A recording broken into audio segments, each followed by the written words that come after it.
Ilang araw ko na ngang pinaplanuhan na ipa-prank si papa kaso hindi matuloy-tuloy. Dahil medyo kinakabahan ako at natatakot ako na baka magalit sa akin. Itong ahas na 'tong laruan, hiniram ko pa 'to sa pamangkin ko na si Princess. Nanggaling pa 'to sa Cavite, inuwi ko lang talaga para i-prank sila. Nakakakaba pala talaga 'pag may ipa-prank kang tao. Dahil siyempre, hindi mo alam kung magagalit sa'yo. Nakapuwesto na nga yung anak ko sa dating tindahan. Tapos si papa natapos ng magkape hanggang hindi na namin naituloy kasi nga kinakabahan ako. Naiinis na nga yung anak ko, nangangamit na daw siya mag-video. Pero sabi ko, teka lang, dahil maghahanap tayo ng pwesto na matatamaan talaga siya ng cam. Hanggang may ginagawa na nga si papa. Sinusukat niya yung nakita niyang salamin. Ang tagal-tagal. Ay, ayan na, ayan na, ayan na, ayan na.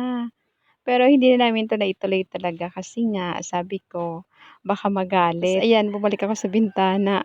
Sabi ko lumipat siya ng puwesto. Lumipat na nga ng puwesto yung anak ko kaya eto nakuhanan ulit. Sabi ng anak ko itapon ko na daw. Sabi ko, wag na natin ituloy." Kaya lumabas na ako. Sabi ko, "Wag na, bukas na lang." Hanggang umalis na si papa hindi na namin nakuhanan ng video, hindi na namin nai-prank. Ayun na, ihahatid niya yung banyera at tsaka ipapastol niya na si Goody. At ito nga, lumipas ang ilang araw na pagbabalak ng prank, itutuloy na namin dahil andito si mama sa kubo ngayong araw. Nililinisan ko siya ng kuko. O siya, tara, umpisa na natin. 1, 2, 3.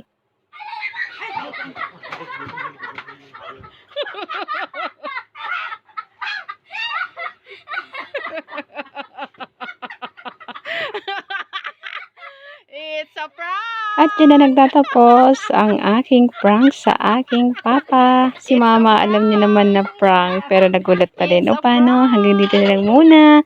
Hanggang sa susunod. Maraming salamat. Bye!